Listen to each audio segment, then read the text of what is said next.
Welcome, friends. Republic has accessed Supreme Court order copy in the Adani-Hindenberg case.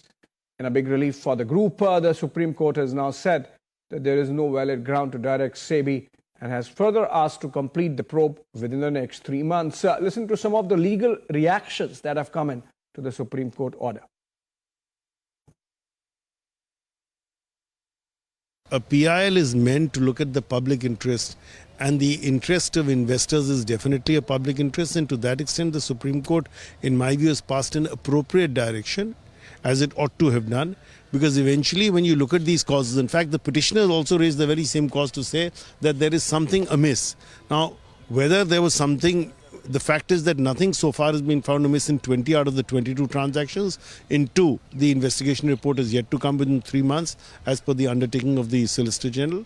And once in 20 there is an exoneration, then at least from that aspect it is important to see, were investors harmed? Was there something more behind it, or was it just a simple issue of market movement? So with regards to the fact that reliance on third party and also newspaper articles, the court came down heavily on this entire matter.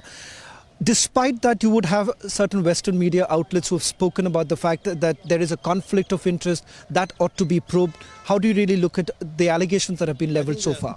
I'm really clear that the judgment has spoken now, and the judgment says that the judgment has taken a view there is no conflict of interest, and I think that settles the issue.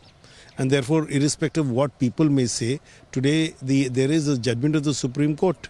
Till it is, assuming it is sought to be reviewed, unless a different view is taken and reviewed, today it is the settled position, and it is not only an interpretation, it is a conclusive finding on the various issues that were raised, including conflict of interest.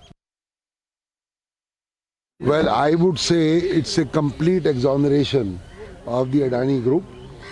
The salient features of the judgment pronounced today are as follows. 1, that the court has trusted the SEBI investigation. The SEBI investigation is complete in 22 out of 24 instances. The remaining 2 will also be finished by SEBI within 3 months.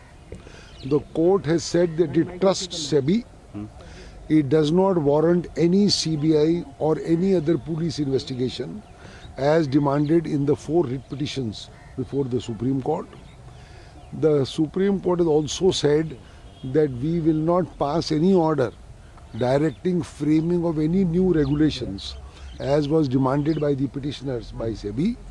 The Supreme Court has trusted SEBI to do whatever it has to do, and no other material was found to warrant any other investigation. And therefore the matter has ended, and the SEBI will complete, as I said, its 2 instance investigation within 2 months. SIT बनाने की मांग हमारी याचिका में नहीं थी, अन्य किसी याचिका में होगी तो उससे हमारा कोई संबंध नहीं है। एसआईटी अपने आप सेबी द्वारा बनाई गई थी और वो उस पर इन्वेस्टिगेशन कर रही है, और हाल ही में सेबी की जो स्टेटस रिपोर्ट दी गई उसमें 22 इन्वेस्टिगेशंस कंप्लीट कर ली गई हैं, 2 आर पेंडिंग। तो 2 पर भी सुप्रीम कोर्ट ने 3 महीने का टाइम दिया है कि इनको कंप्लीट करें। तो सेबी द्वारा ऑलरेडी एसआईटी की गई है और वो अपनी इन्वेस्टिगेशन कर रही है, उसमें हस्तक्षेप का कोई अभी जो है ग्राउंड नहीं बनता।